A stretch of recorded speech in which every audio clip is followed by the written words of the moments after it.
नमस्कार मैत्रिणींनो, कोण होतीस तू आणि काय झालीस तू या मालिकेमध्ये. आता इथे कावेरीला माईकडून बिझनेससाठी परमिशन मिळाली असते, म्हणून माई त्यांना आशीर्वाद देते आणि कावेरी खूप खुश असते.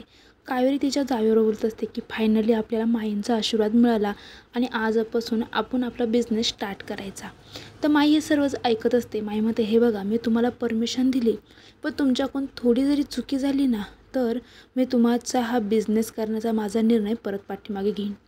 तर लगेच कावेरी म्हणते, माई, आम्ही असं काहीही करणार नाही ज्याच्यामुळे तुम्हाला त्रास होईल. त्यानंतर बाहेर एक टेम्पो आलेला असतो आणि टेम्पोमध्ये त्यांना जो काही साड्यांचा माल असतो तो भरायचा असतो. ते बॉक्स भरतात.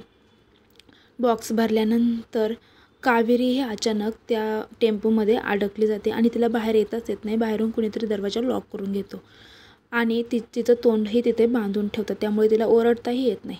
त्यानंतर आता यश तिला फोन लावत असतो, पण कावेरीचा फोन स्विच ऑफ येत असतो आणि ते म्हणतात जिथे हा टेम्पो डिलिव्हरीसाठी जाणार होता तिथे तो पोचलेलासुद्धा नसतो. आता यशला आणि तिची जी जाव आहे त्यांना काय करावं काही सुचत नसतं. तर माई तेवढं येते आणि यशला विचारतात, खूप वेळ झाला, कावेरी घरात आलेली नाही, कावेरी कुठे आहे?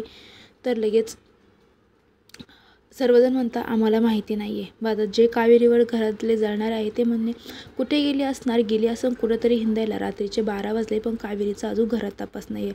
मायला तर खूप टेन्शन आलेलं असतं की रात्रीचे 12 वाजले तरी कावेरी अजून घरी का आलेली नाही आहे.